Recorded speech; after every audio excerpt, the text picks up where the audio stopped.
Good morning, everyone. I'm Cara Spittal. I'm the Recognition of Prior Learning Coordinator in the Adult Education Division of the Department of Labor and Advanced Education. And yes, we're here today to talk about the ROA, introduce you to the ROA, the Record of Achievement project, and to share our experiences. So I'll just kind of open it up to the panel just to introduce themselves and tell you who they are and where they're from and what they do. Hi, I'm Andre Davey. I work at MetroWorks. I'm a math instructor, ALP instructor, a proprietor of the ROA pilot project. And I'm Kathy Cusack, and I work at Dartmouth Learning Network, and I'm the Employment Readiness Coordinator for DLN.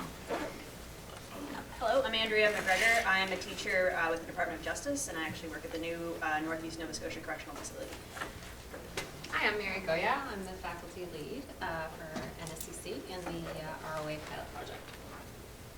And hi, I'm Michelle Murphy, and I'm the Adult Learning Program Counselor here at the Truro campus for NSCC, and it was a great opportunity for us to get involved with the ROA project as well.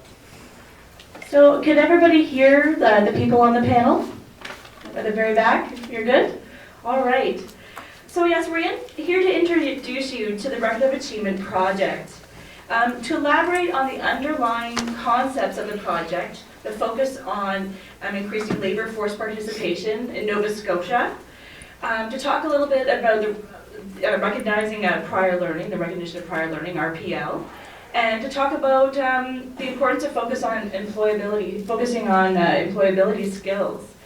We're going to introduce you to the Nova Scotia Core Employability Skills Framework, how it's structured and what it aims to do.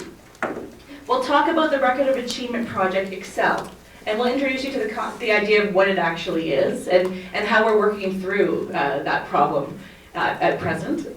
We'll bring you up to speed on the Record of Achievement pilot project. We'll outline the Record of Achievement training course and tell you what goes on in it and how people are experiencing the course. We'll talk about the assessment tools that we're using in the Record of Achievement pilot. We'll talk about Labor and Advanced Education's work creating competency-based job descriptions with employers in Nova Scotia. But most importantly, we're going to tell stories about what we do in our different contexts. We're going to share our experiences not only as instructors, but also the people on the panel here are going to talk about their experiences within the ROA pilot project, how they're experiencing the pilot as learners and as assessors, and how the learner assessments themselves are going, and how the learners are feeling during the assessment process, and how they're feeling about the way they speak about their skills. Are they speaking in a stronger voice? And so it's their voices that really we're here to listen to today, and their stories. And so we're going to start with some learner stories, and we're going to listen to our panel before we begin the PowerPoint presentation. So I guess we'll start with Andre. Okay. So, as I said, I am an instructor at an adult learning program in Halifax, and we have different types of learners, I guess. Currently, half of our student population is probably international learners, so newcomers to Canada.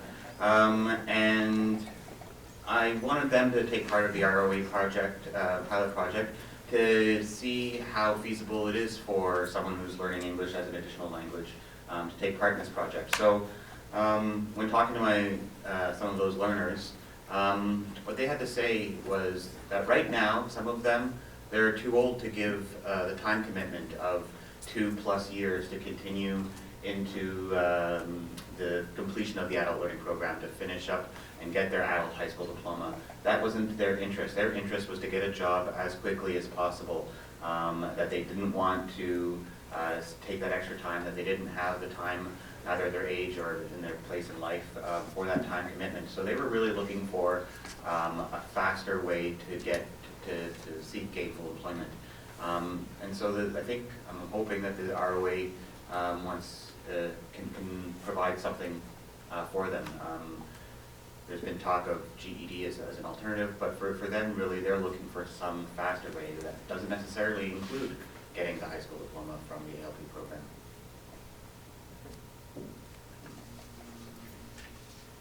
That's all I have to say.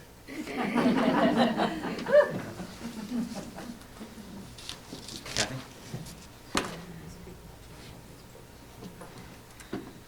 So I've just been asked to mention a story about a learner that we had in the program and why the program, the ROA, was beneficial or would be beneficial to a person like this. So we'll call her Evelyn, not her real name.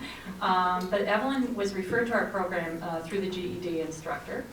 And she had self-identified as being somebody with absolutely no work history at all and no background at all. So when I talked to her about her skill sets and her dreams, she had some ideas of what she wanted to do, but kept saying over and over again, but I have no skills and I've never worked before in my life. And I overheard a comment she made to a fellow student about being on a boat. And I turned around and said, oh, you were boating on the weekend? And she said, well, just the lobster boat. And it turned out that this woman from the age of 12, she was in her 40s, has worked on lobster boats with her family, but did not identify that as being a job because it was just something her family did. She didn't identify, and so when I turned around and looked at her, I said, holy cow, like that's some pretty incredible experience you have. So we started to draw out some of the experience, and the experiences were not only going out and fishing on the boat with her family, but she was hauling traps and bringing in the traps, and up at 3 in the morning. And then they would prepare the lobster and they would market the lobster. So, I mean, basically she was a businesswoman. She had a lot of skills. So the record of achievement really could capture that sort of person who gets lost and feels, when you asked her, what kind of skills, it was, I have none. And then when you started to draw on them, it was, oh wow, so I'm a capable person, right? So those are the kind of people that the record of achievement hopefully can help. Thanks.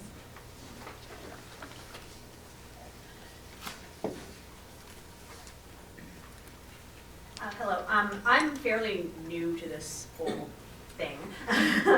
So I'm actually going to read to you something from a colleague of mine. Ken Langell is a teacher at the Southwestern Nova Scotia Correctional Facility, and he's been teaching down there for quite some time. And he's also been part of previous pilot projects for the ROA. So I'm going to read his overview of a couple of students that he's worked with. So first and foremost, the type of individual that we work with in corrections all have had difficult, unimaginable lives. Their self-esteem is often low and they fail to grasp that they have acquired many skills that are adaptable to what we see as a normal working environment. Often our learners have incredible communication skills, great team interaction, and even basic numeracy skills that are stronger than one would expect. The record of achievement brings those acquired skills to the forefront and provides our learners with concrete evidence that they have a great deal to offer in the workplace. The mere fact that hitherto unrealized skills are now being recognized gives them the self-confidence that they need to move their lives into a different, more positive direction.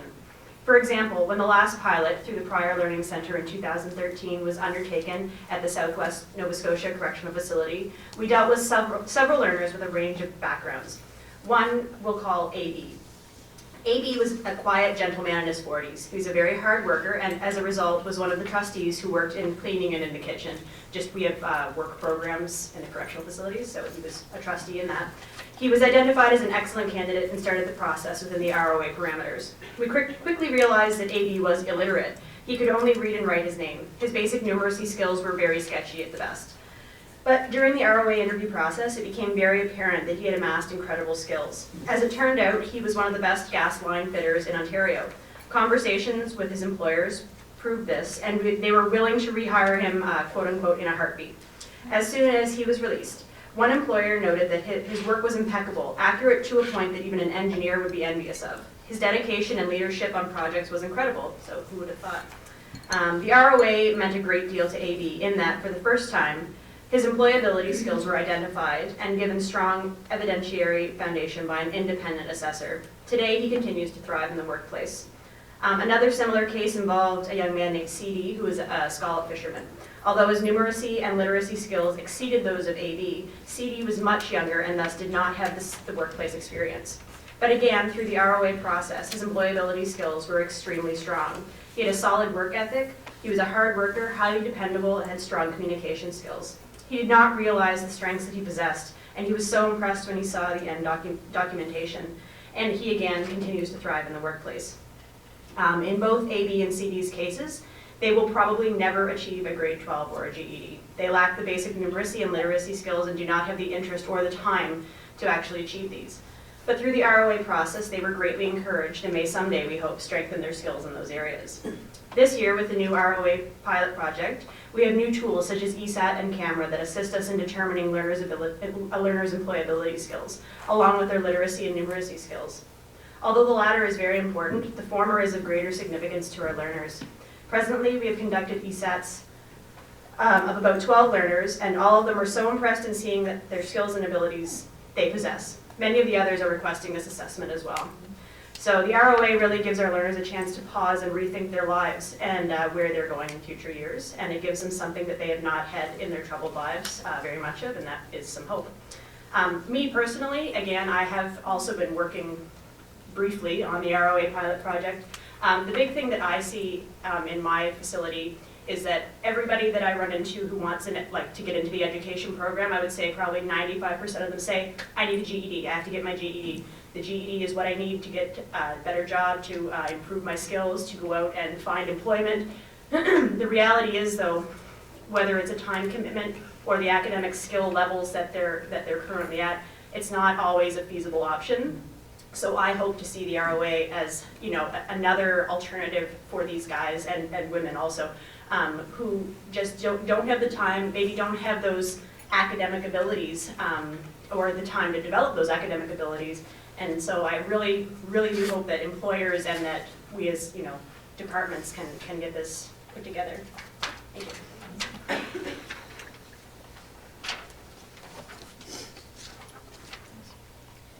Hi.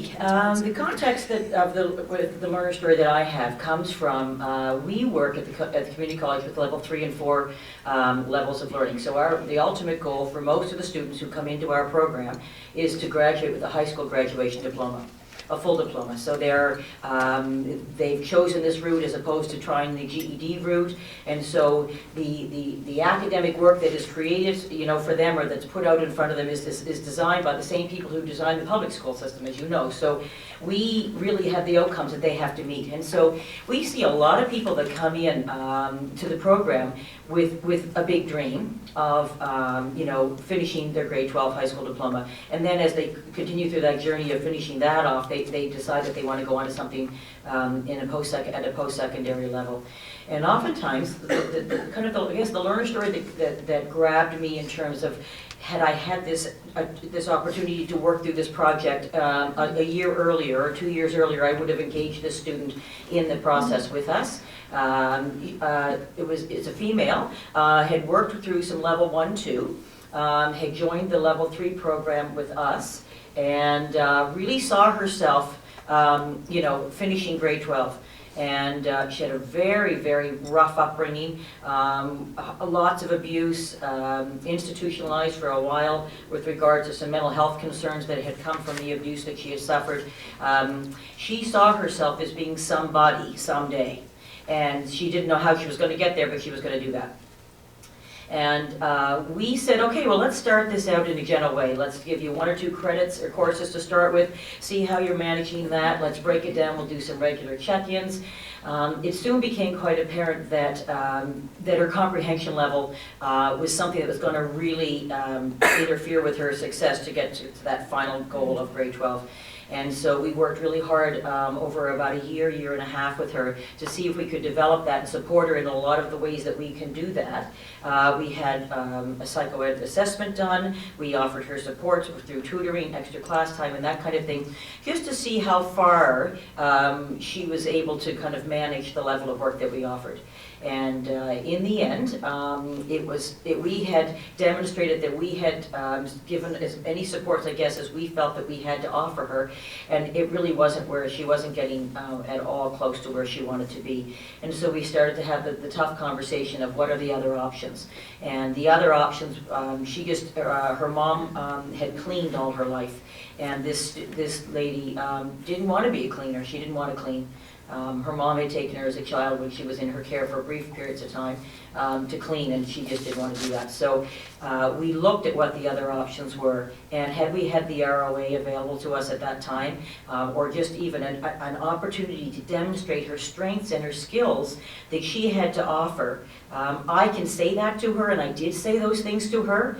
However, they kind of fell short because I didn't have, there wasn't a visual, there wasn't something to offer her to demonstrate all of those things that I could see in her.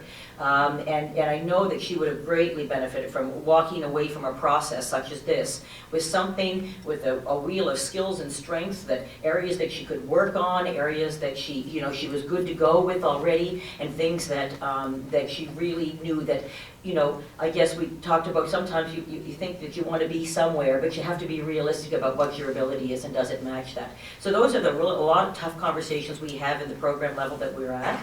And so the ROA would be a phenomenal opportunity for this student. And she has since moved on, so thanks.